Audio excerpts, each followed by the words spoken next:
E aquilo que eu trago para vós é o seguinte: como é que nós podemos dizer e fazer coisas que não queremos dizer nem fazer? Como é possível fazermos durante tanto tempo, às vezes, a mesma coisa e esperarmos resultados diferentes? Como é que é possível nós pensarmos pensamentos que não queríamos pensar, olharmos para coisas que não queríamos olhar? Durante anos da minha vida eu lutei com essa dualidade de sentimentos. O querer agradar a Deus, mas o cair em pecado. Eu estava a dizer aos mais jovens se eles sabiam que era um ioiô ontem. E vai lá que eles sabiam, porque eu nunca vi mais ioiôs, não é? Só no nosso tempo. E às vezes eu me sentia um pouco como ioiô, a rastejar no chão e outras vezes na mão do Senhor, depois em baixo, depois em cima, depois em baixo, depois a fazer um carrinho ali pelo chão e depois a voltar para a mão. E todos nós já passamos essas fases na nossa vida, em especial na nossa adolescência, que nós somos muito voláteis aos sentimentos, às influências. Mas a verdade é que essa luta não é apenas dos adolescentes. O apóstolo Paulo vai falar, e nós vamos ler esse texto mais à frente, em que ele também sentia essa luta. Fazer coisas que não queria fazer, dizer coisas que não queria dizer. E esta luta é constante dentro de nós. Mas nós temos que ter a verdade da palavra de Deus como referência. Então eu gostaria de iniciar com um texto de Jeremias, capítulo 17. Jeremias, capítulo 17. E nós vamos ver o que diz a palavra do Senhor sobre os nossos pensamentos. No Antigo Testamento, sempre quando fala do centro dos pensamentos, fala de coração. As traduções mais recentes já dizem mente em vez de coração, porque nós sabemos que biologicamente o coração é um músculo, não tem sentimentos por si só, é um músculo que bombeia, ainda que por causa dos sentimentos às vezes ou bombeia de mais ou bombeia de menos, mas isso é uma reação, porque sabemos que é o cérebro que é o centro dos sentimentos, das emoções, mas o coração acaba por ser também a nossa alma, não é? A identidade. Mas aqui vamos ver então o que a palavra do Senhor nos diz sobre confiarmos em Deus, que nunca falha, em contrário de confiarmos nos homens, ou ao contrário de confiarmos em nosso próprio coração. Jeremias 17, verso 5. Assim diz o Senhor.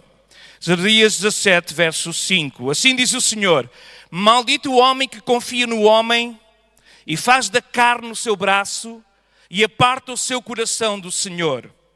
Porque será como a tamargueira no deserto e não sentirá quando vem o bem.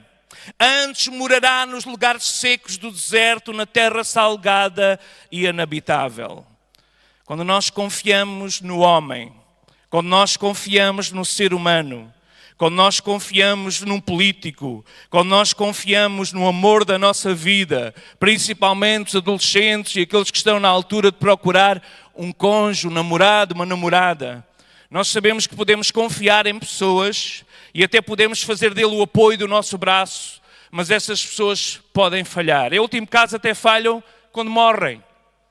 Há pessoas que confiam nos seus pais, mas vai ver um dia que o ciclo da vida é que os pais vão partir para a eternidade. Há pessoas que confiam no seu cônjuge, mas pode acontecer uma fatalidade e de repente ele nos falha, ele nos falta. Se nós colocarmos a confiança numa pessoa que é falível, numa pessoa que pode desaparecer a qualquer momento, nós vamos sentir-nos como esta tamargueira, como estar num lugar seco do deserto, numa terra salgável e inabitável. Então o profeta diz, e vamos continuar a ler no verso 7, bendito o varão que confia no Senhor e cuja esperança é o Senhor. Em vez de deserto, em vez de tamargueira, ele será como a árvore plantada junto a águas, que estende as suas raízes para o ribeiro e não receia quando vem o calor, mas a sua folha fica verde e no ano da sequidão ele não se afadiga nem deixa de dar fruto. Louvado seja o Senhor. Vou fazer só aqui uma pausa. O contraste entre nós confiarmos no homem e o contraste em nós confiarmos, o outro lado, em confiarmos em Deus. O homem falha, os homens irão falhar, as mulheres falham, mas Deus jamais falhará. Louvado e bendito seja o seu santo nome. Então temos não confiar no homem e confiar em Deus. Não significa que nós não devemos confiar no homem. Não é bem isso o sentido. Nós devemos confiar uns nos outros. No relacionamento do casamento, há dois valores essenciais. Há o valor do amor, é essencial, mas o amor é uma decisão, a paixão é um sentimento, o amor é uma decisão que nós temos que investir, é uma decisão que nós temos que procurar, é uma decisão que nós tomamos de coração em amar. Por isso é que Jesus diz, ama os inimigos. É contrário à inclinação do coração. Amar os inimigos é algo antinatural. Mas Jesus dá-nos a ordem, ama os inimigos. Então o amor acaba por ser uma decisão que nós tomamos, quando nós investimos na pessoa. E então no casamento o amor é essencial, mas a confiança é fundamental. Quando se perde a confiança no cônjuge, pode até haver amor, mas não vai aguentar. Ou então fecha-se os olhos e a pessoa vive cada um para o seu lado, ainda estão juntos, mas estão na mesma cama, mas com uma parede enorme no meio, porque a confiança parou. Até pode haver amor, mas se não houver confiança. Então o que Deus está a dizer aqui é, essa confiança que é a base da nossa vida eterna, tem que estar no Senhor. Claro que nós confiamos no nosso cônjuge, claro que nós confiamos nos nossos amigos, claro que nós confiamos principalmente nos nossos irmãos, mas os irmãos podem falhar, podem errar, podem nos prejudicar com decisões, às vezes até com omissões, que é fazerem ou não fazerem algo que deviam de fazer. Mas, então o Senhor nos diz para nós confiarmos em Deus, mesmo quando não os entendemos, ou quando não o entendemos, ou não entendemos as circunstâncias, nós decidimos confiar em Deus. Mesmo quando não entendemos o que está a acontecer à nossa volta, mesmo quando nos vemos perdidos na vida, nós decidimos confiar em Deus. Ele sabe, Ele já viu a história, Ele já viu o fim da nossa história, Ele viu o início, no momento da concepção, quando soprou a vida em nós, e Ele sabe o nosso fim, e os seus planos são perfeitos, são maravilhosos. Agora há a terceira pessoa que nós podemos confiar, que é nós próprios. E vamos continuar então a ler o texto. Verso 9 e 10. Enganoso é o coração, mais do que todas as coisas, e perverso. Quem o conhecerá?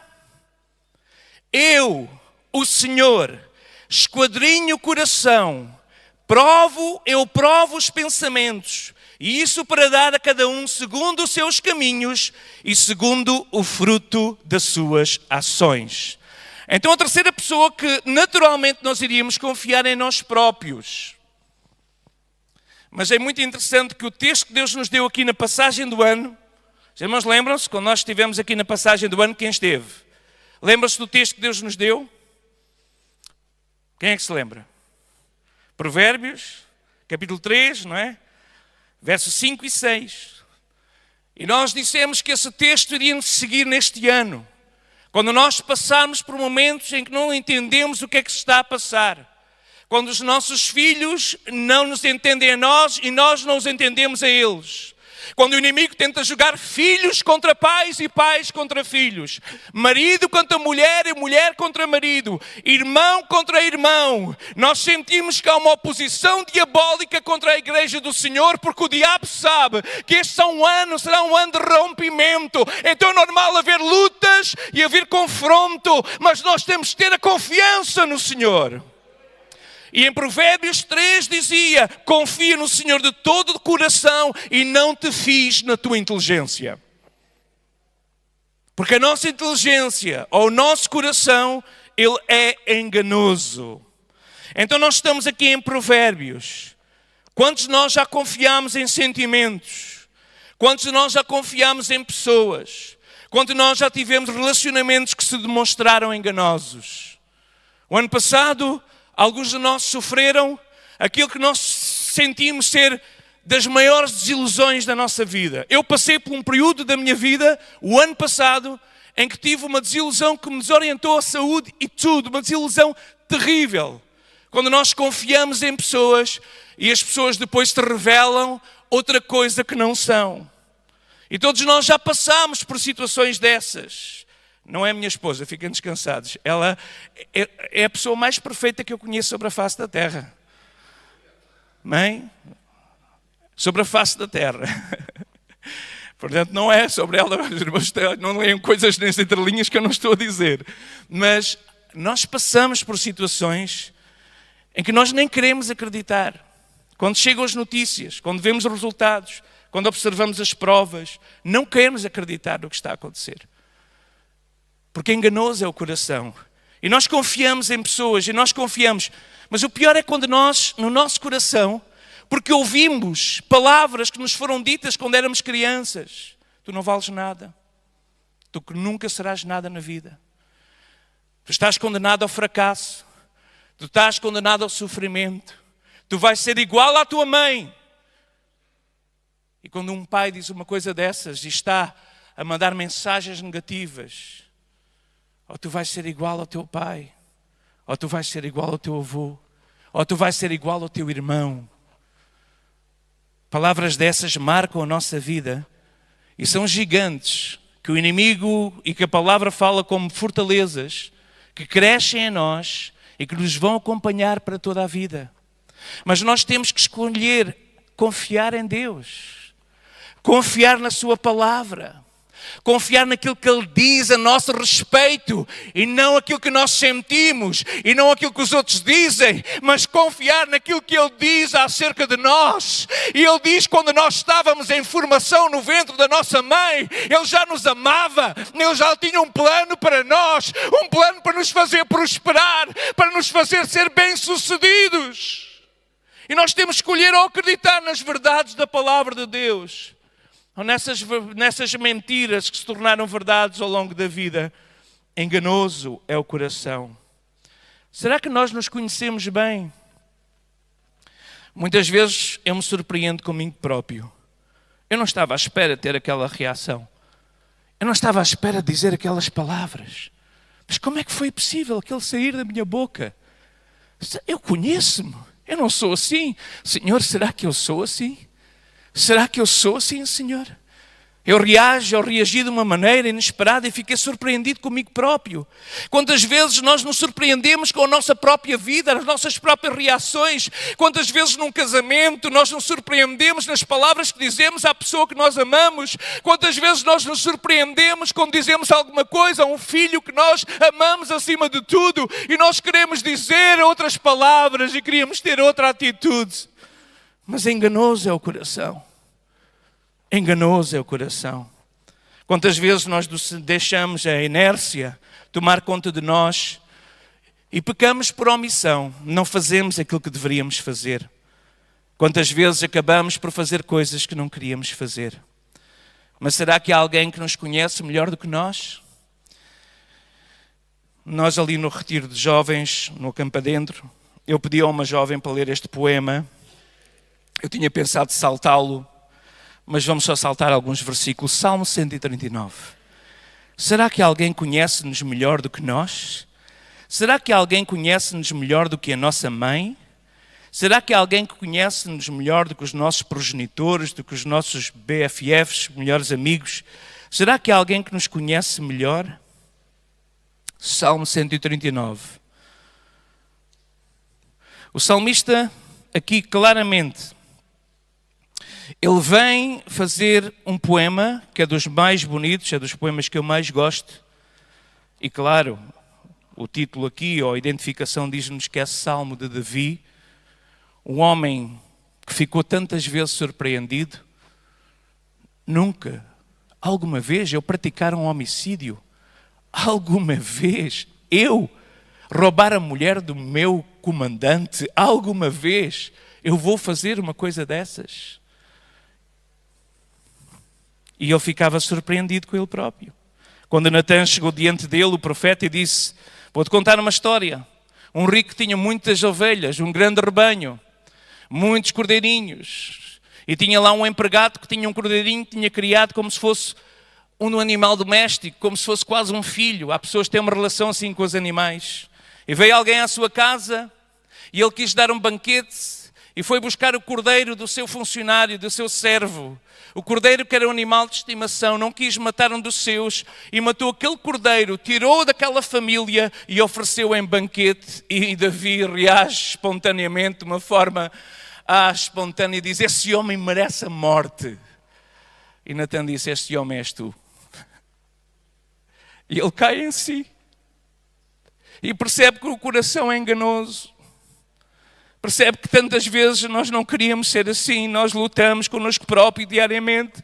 Nós vamos aos pés do Senhor porque é Ele que nos dá força e transforma o nosso caráter e muda a nossa mente. E dizemos, Espírito Santo, toma conta de mim. Espírito Santo, faz o melhor, faz a obra. E ele escreve este poema assim, Salmo 139. Senhor, Tu me sondaste e me conheces. Tu conheces o meu assentar e o meu levantar. De longe entendes o meu pensamento. Tu cercas o meu andar e o meu deitar. Tu conheces todos os meus caminhos. Sem que haja uma palavra na minha boca. Eis que Tu, ó Senhor, tudo conheces. Tu me cercastes em volta e puseste sobre mim a Tua mão. Tal conhecimento, tal ciência é para mim maravilhosíssima. É tão alta que eu não consigo compreender. Não a posso atingir.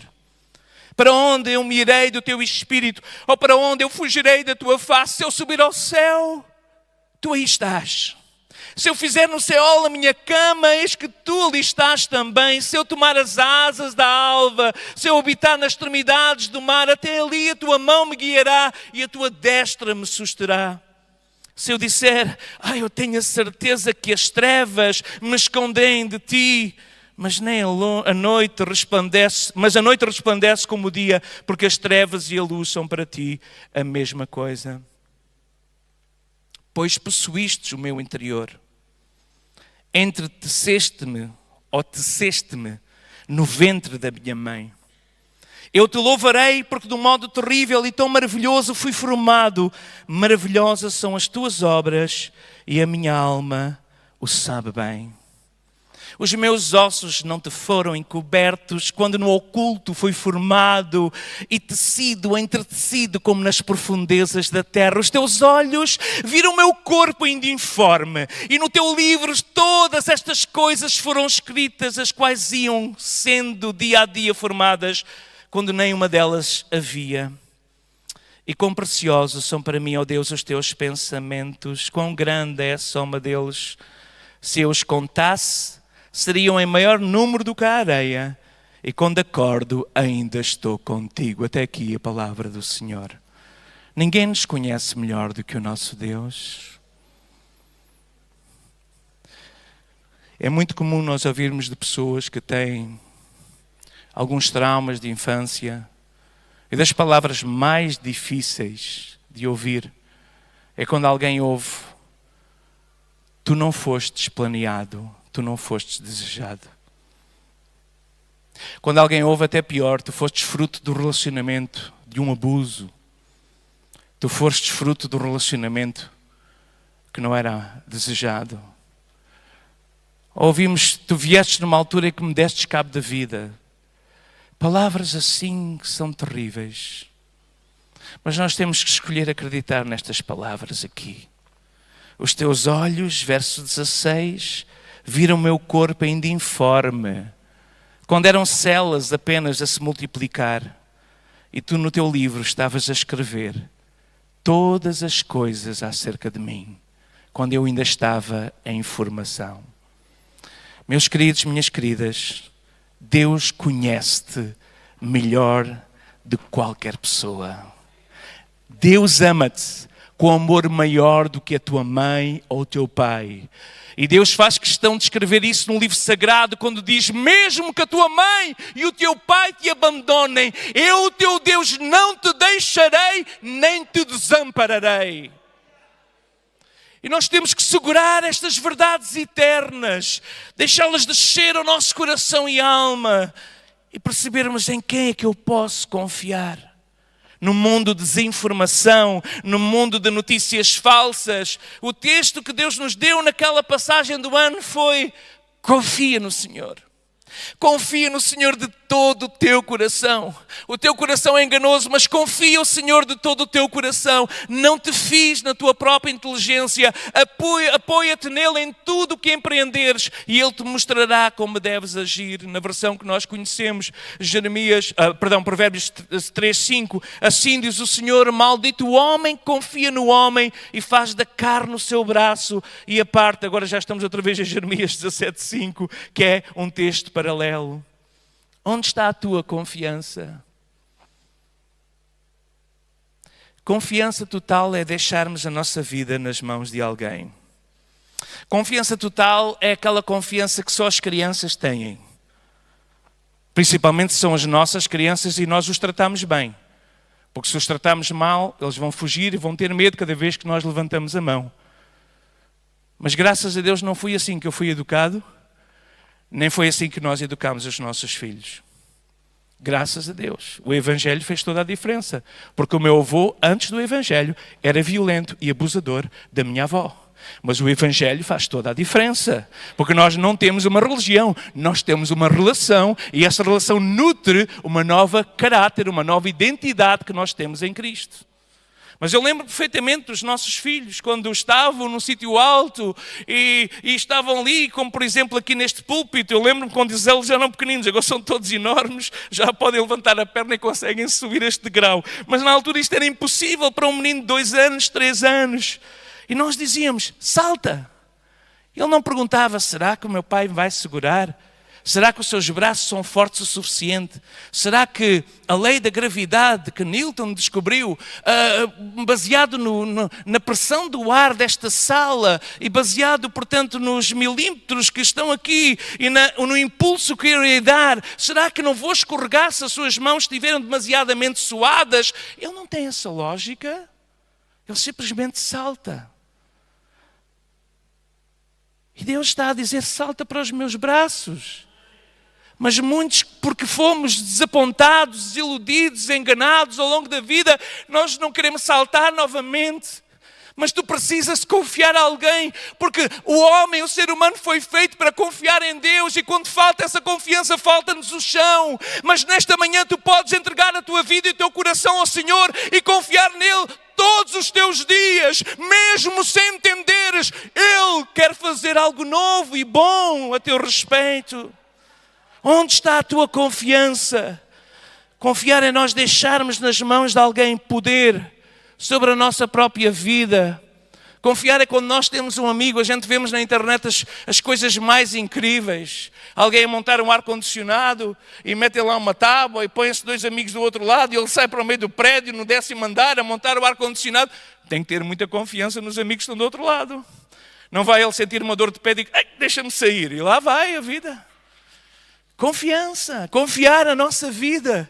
Mas temos pessoas assim, em alguns momentos, acreditamos, nós confiamos no sinal quando está verde para avançar e não paramos no meio do cruzamento a ver, deixa-me ver se vem alguém, se não temos um buzinão, ou então mesmo um encontrão da parte de trás. Porque o sinal verde diz-nos que podemos avançar com confiança. O sinal da palavra de Deus, o sinal do Deus Criador e sustentador de todas as coisas, deve ser suficiente para nós confiarmos em Deus. Mas às vezes nós pensamos, mas como podemos nós confiar em Deus que não o vimos? Para que haja confiança é imprescindível que se conheça a pessoa. Então eu sei, talvez tu estás aqui pela primeira vez ou estás a voltar para Deus depois de uma desilusão em que o líder religioso te desiludiu, em que alguém que estava à frente te falhou e tu não tens confiança na igreja. Nós não te estamos a pedir para confiares em mim ou na liderança da igreja, que é importante essa confiança, mas tens que nos conhecer. Mas estamos-te a desafiar a confiar em Deus, que não falha.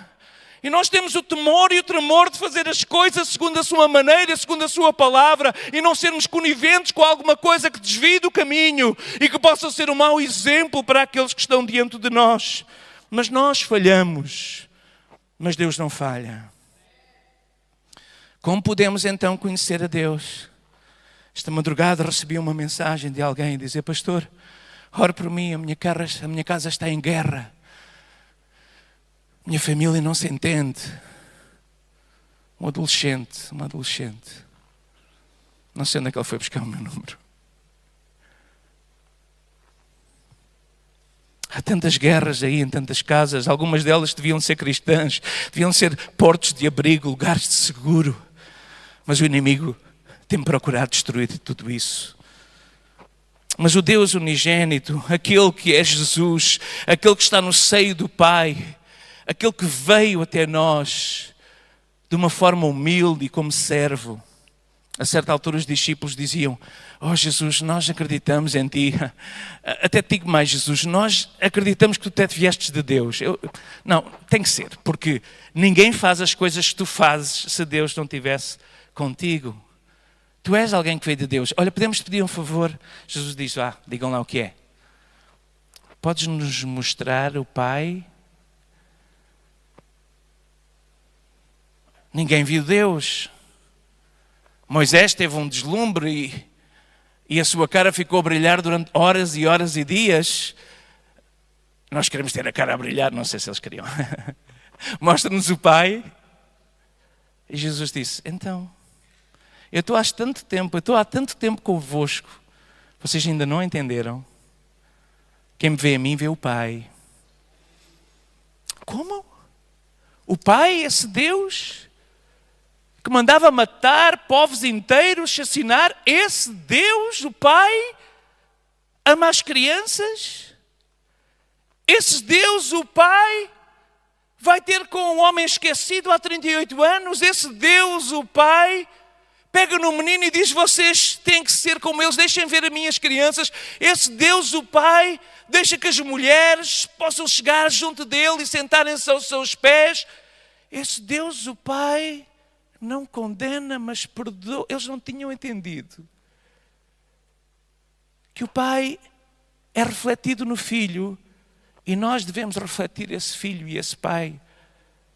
Que bom seria que as pessoas digam, eu vi Deus no meu vizinho. Eu vi Deus no meu colega de trabalho. Eu vi Deus. Mas nós falhamos. Mas Jesus não falhou. Louvado seja o seu santo nome. E ele faz uma oração. João 17, 25. Jesus veio a dar-nos conhecer o Pai. Ele diz assim, na oração. Eu sei que é uma oração vertical, mas tem muito de horizontal nesta. Alguns irmãos apanharam aqui este hábito, não é? Oração vertical e horizontal. É uma oração que eu ensino, porque Ele é a palavra eterna, o próprio Deus. João 17, 25. Pai justo, o mundo não te conheceu, mas eu te conheci. E estes conheceram que tu me enviastes a mim. E eu lhes fiz conhecer o teu nome. E lhe o farei conhecer mais, para que o amor com que me tens amado esteja neles e eu neles esteja. E é isto que o Senhor quer que cada um de nós, neste ano, que já estamos a chegar ao final do mês, a cada dia, a cada semana, muitas vezes procuramos socorro nas pessoas e elas falham, mas se nós procurarmos socorro em Deus, saber e crer que Deus existe é bom. Tiago 2,19 diz, os demónios também creem, sabem, estremecem por causa do seu nome. É bom acreditares em Deus. Eu não estou a dizer que é mau, mas o diabo também acredita e estremece quando ouve o nome de Deus. Mas se verdadeiramente nós cremos nele, nós confiamos nele, as nossas atitudes vão ser atitudes de fé. E entre elas a confiança em Deus de todo o nosso coração. A nossa fé não passa de meras palavras, de um discurso religioso. A nossa fé não é uma fé morta, porque a religião é feita de teoria, mas a vida cristã é conhecimento em prática. E Jesus diz, ou melhor, Tiago diz, através do Espírito, em capítulo 2, 17, se a tua fé não tiver obras, é morta em si mesma. Mas dirá alguém, tu tens fé, eu tenho obras, mostra-me a tua fé sem as tuas obras, e eu te mostrarei a minha fé pelas minhas obras. O que é que o Tiago está a dizer aqui? O que é que a Bíblia está a dizer aqui? Está-nos a dizer que o nosso comportamento tem que ser coerente com a nossa confiança em Deus. Precisamos de nos voltar novamente para o Senhor. Precisamos de conhecer e prosseguir em conhecer o Senhor. E então essa confiança irá aumentar naturalmente. E nós confiamos nele mesmo quando não entendemos. Dizemos, Senhor, eu não estou a entender esta nova fase da minha vida, eu não estou a compreender, mas eu confio em Ti. E eu sei que muitos de nós nos sentimos frustrados quando nós colocamos confiança nas pessoas erradas e elas falham. Mas eu digo a mim mesmo, a minha porção é o Senhor, nele eu confiarei, nele eu cobrei a minha esperança. Lamentações capítulo 3, verso 24, eu digo a mim mesmo, a minha porção é o Senhor, portanto nele eu porei a minha esperança, porque o Senhor é bom para aqueles cuja esperança está nele e para aqueles que o buscam, e bom é esperar, tranquilo, pela salvação do Senhor. Como podemos nós confiar no Senhor? Se os sentimentos são enganosos, a palavra de Deus é tudo o que nós precisamos. Os irmãos têm ali atrás a Bíblia mais barata à venda em Portugal para poderem oferecer a alguém. A palavra de Deus, a Bíblia Sagrada, é tudo aquilo que nós precisamos para aprendermos, conhecermos e para fazermos desta palavra luz para o nosso caminho e fazer desta palavra o semáforo para as nossas viagens. E percebemos se a palavra diz para esperar, nós vamos esperar.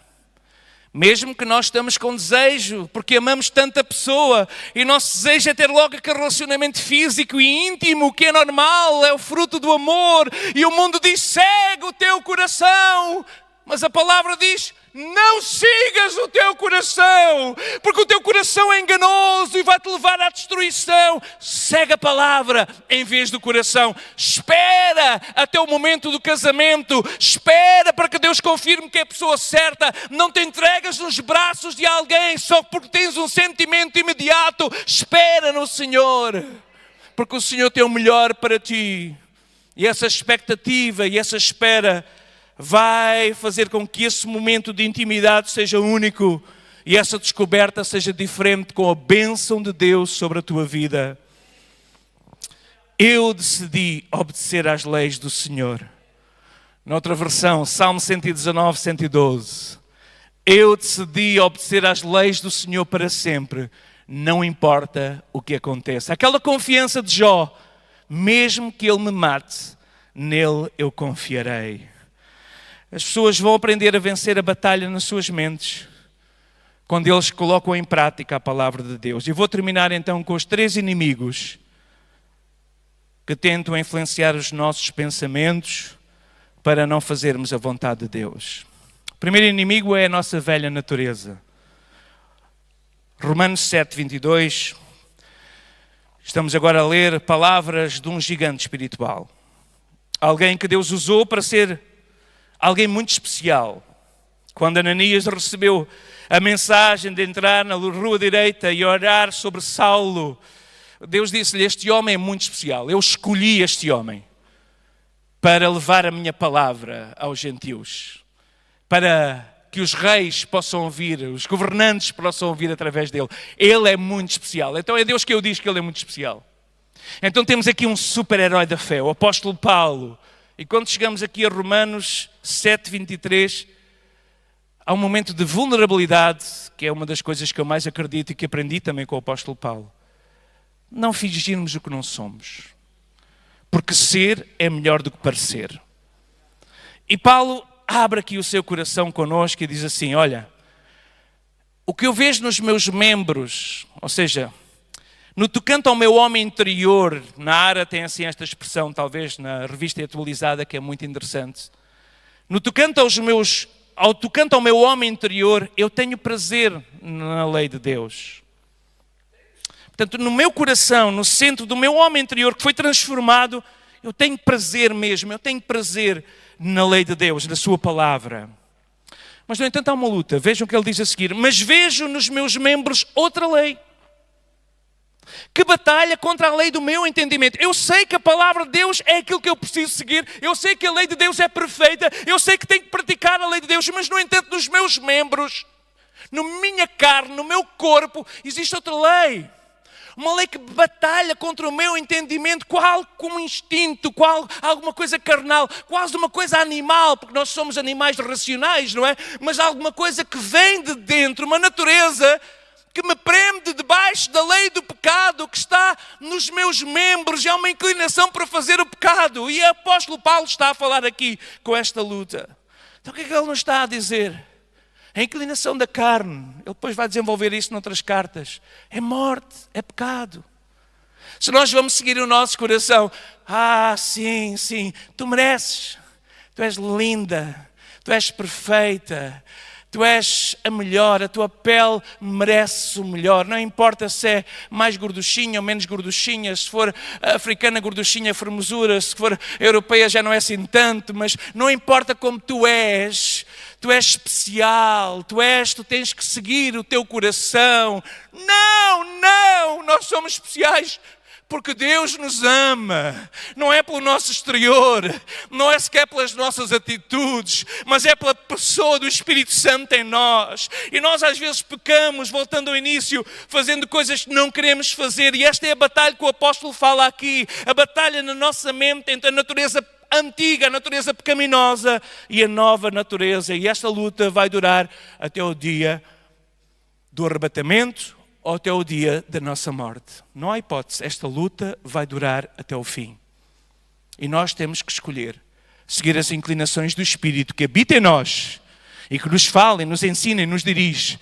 E se fazer da palavra luz e lâmpada para os nossos pés, para não escaparmos nem escorregarmos nem para a direita nem para a esquerda. Então o primeiro inimigo é a nossa velha natureza.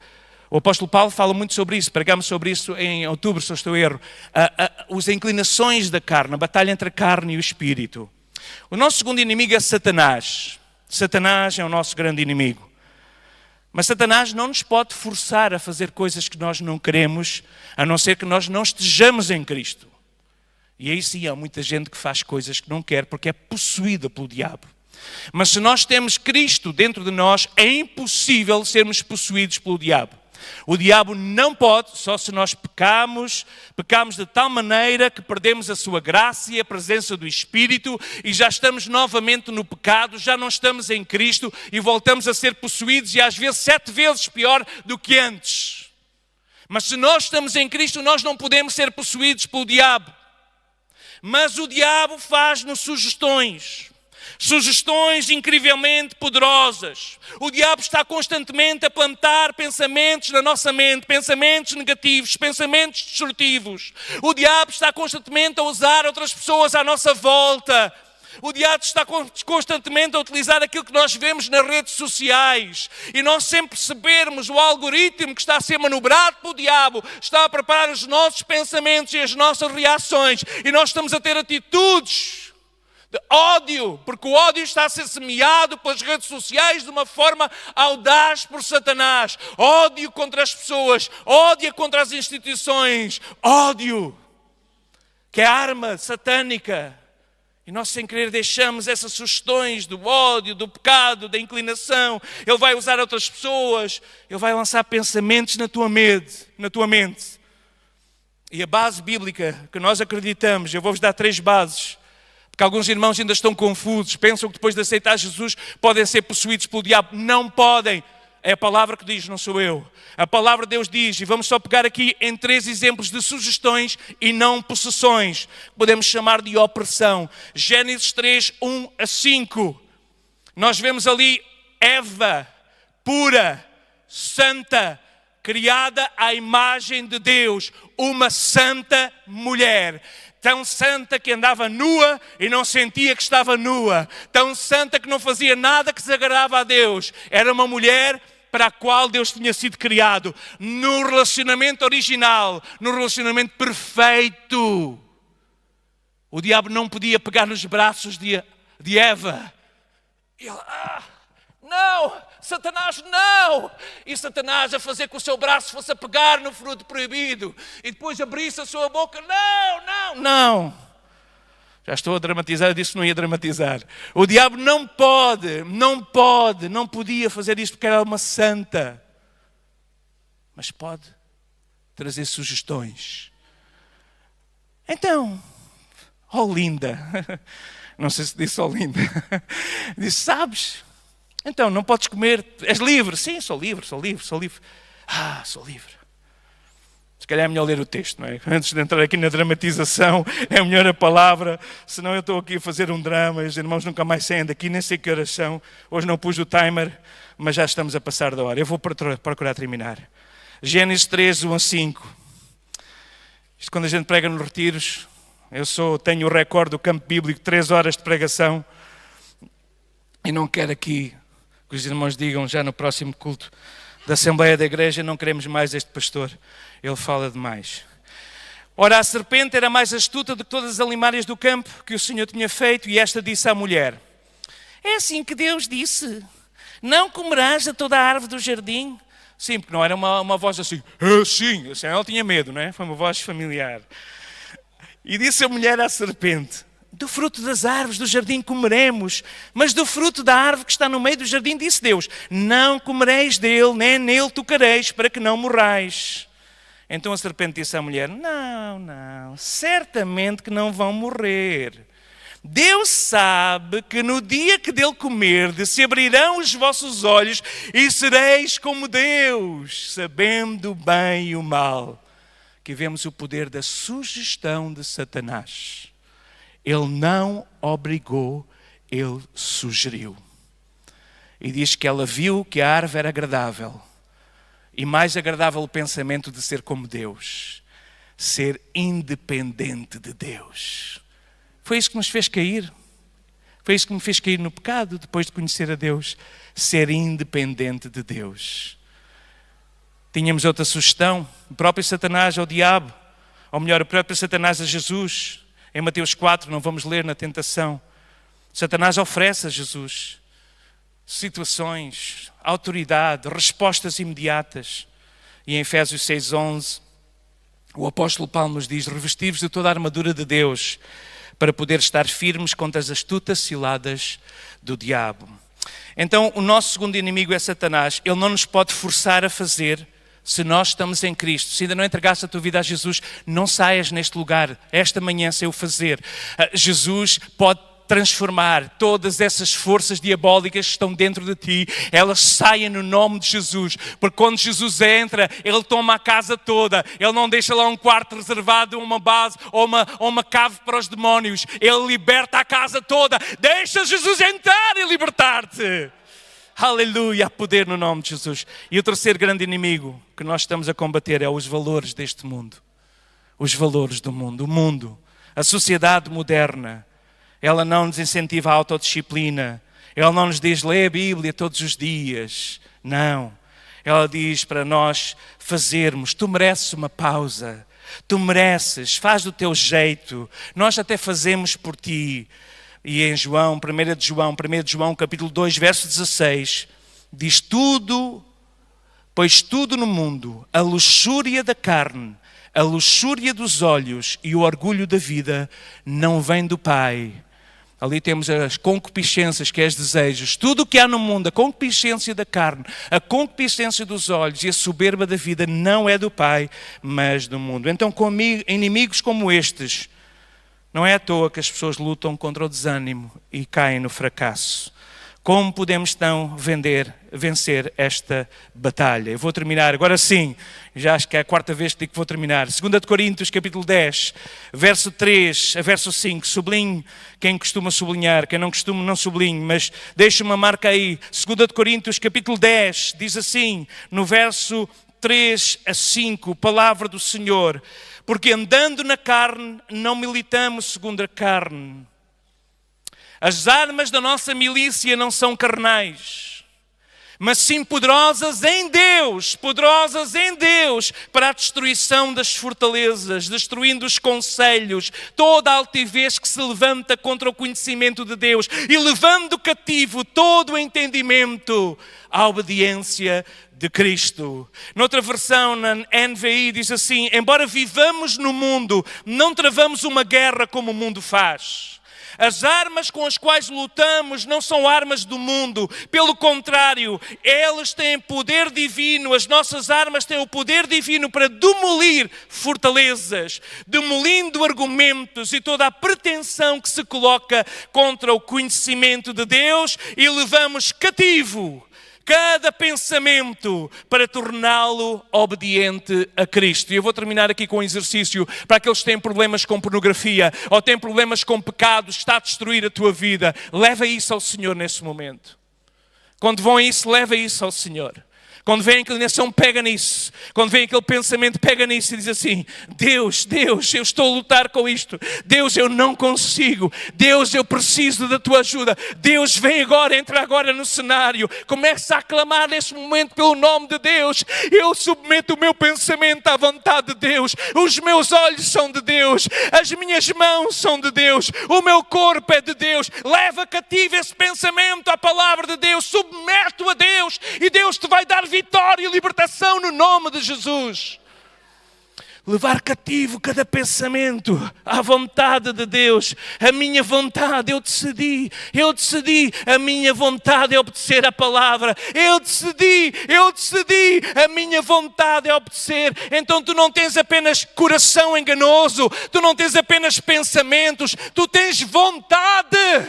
Deus deu-te vontade e a tua vontade tem que ser: eu decidi fazer a vontade de Deus. Submete a tua vontade a Deus, submete a tua vontade a Deus, submete os teus pensamentos a Deus. Às vezes estamos a orar e os pensamentos estão a fugir para aquela tentação, para outra tentação. Agarramos o pensamento e dizemos assim: Deus, eu já estou a pensar nisto outra vez durante a oração. Eu estou a pensar na tentação da minha vizinha. Eu estou a pensar na tentação de acabar com o meu casamento. Submete, traz isso à vontade de Deus. E diz que Deus possa transformar pelo poder que é na palavra de Deus. Transformar. Quando nós levamos cativos, quando nós decidimos obedecer à palavra de Deus, porque a minha vontade é obedecer à palavra de Deus. Vamos ficar em pé e vamos terminar. Aleluia. Estamos diante de Deus. Estamos diante de Deus. Com as nossas imperfeições, com as nossas fraquezas. Ele nos conhece e nós estamos diante dele. Nós estamos diante dele. Nós não sabemos como fazer. Nós não sabemos o que fazer. Nós não sabemos como vencer. Mas Deus sabe. A palavra do Senhor diz que Ele já te ganhou. Ele já te garante a vitória. Nós somos mais do que vencedores quando estamos em Cristo. Em Cristo nós podemos vencer. Levando cativo toda a inclinação, todo o pensamento à verdade da palavra de Deus. E nesta hora nós queremos levar cativos. Vês como o diabo te traz um pensamento que não convém. Vês como o diabo só apenas coloca os teus olhos para te sentires adversão, para sentires ódio contra aquelas pessoas que tu devias de amar. Para, em vez de amares, em vez de abraçares, apenas vês as diferenças. E os pensamentos são colocados. São pensamentos malignos, são sugestões de Satanás. Ele quer dividir o corpo de Cristo. Ele quer dividir a igreja. Ele quer fazer-te fracassar no teu casamento. Ele quer fazer fracassar-te na tua vida. Ele quer destruir-te. Mas nós nesta manhã levamos cativo todo pensamento à vontade de Deus. Eu não sei quem está a passar por lutas tão grandes que nesta manhã precisa de ajuda em oração. Talvez durante a palavra Deus mencionou, através de mim, assuntos que foram aqueles que se tornaram os grandes na tua vida. Mas para teres avivamento, tem de haver arrependimento. Para teres vitória, a porta é o arrependimento. A porta chama-se arrependimento. Não há outra porta. Só quando nós nos arrependemos e abandonamos, alcançamos misericórdia. E se tens vivido em pecado, se o inimigo tem colocado ultimamente sugestões, e à luz da palavra de Deus nesta manhã tu entendes que foram sugestões de Satanás, e queres sair daqui como vencedor ou vencedor, sai do teu lugar, vem à frente. Os obreiros estão aqui. Os pastores vão estar a orar sobre ti para que Deus te dê vitória. Porque este é um Deus de vitória. Mas quero também solicitar e quero desafiar aqueles que ainda não entregaram o seu coração na totalidade a Jesus. E sabem que a sua mente é campo de batalha. O maior campo de batalha é a nossa mente. O nosso maior campo de batalha é a nossa mente. O nosso maior campo de batalha é a nossa mente. E têm sido pensamentos destrutivos. Pensamentos até mesmo de morte. Mas nesta manhã queres dizer: Senhor, ajuda-me. Eu quero que Cristo tome toda a casa. Eu quero que Cristo tome todas as áreas da minha vida, todas as áreas do meu viver. Eu quero que Cristo possa transformar a minha vida. Eu entrego o meu coração a Jesus nesta manhã. Eu entrego o meu coração a Jesus. O teu coração que foi abusado e pisado, o teu coração que foi maltratado, rasgaram e partiram em 1000 pedaços. Mas Jesus quer pegar nele nesta manhã e consertar. Ele vai consertar. Jesus te ama desde o momento em que nascestes. O inimigo tem procurado a tua morte e a tua destruição. Mas Jesus te ama e Jesus te chama. Vem a mim se estás cansada, se estás cansado. Vem a mim se estás oprimido ou se estás oprimido. Eu tenho alívio para ti nesta nesta manhã. Vem, Jesus. Entrega o teu coração a Jesus. Entrega toda a tua vida a Jesus. Esta é terra santa onde o Espírito Santo se move, onde o inimigo começa a fugir deste lugar a 7 pés, porque ele sabe que a presença de Cristo reina neste lugar, e a autoridade no nome de Jesus. Há cura no nome de Jesus. Há libertação no nome de Jesus. Vamos pedir aos pastores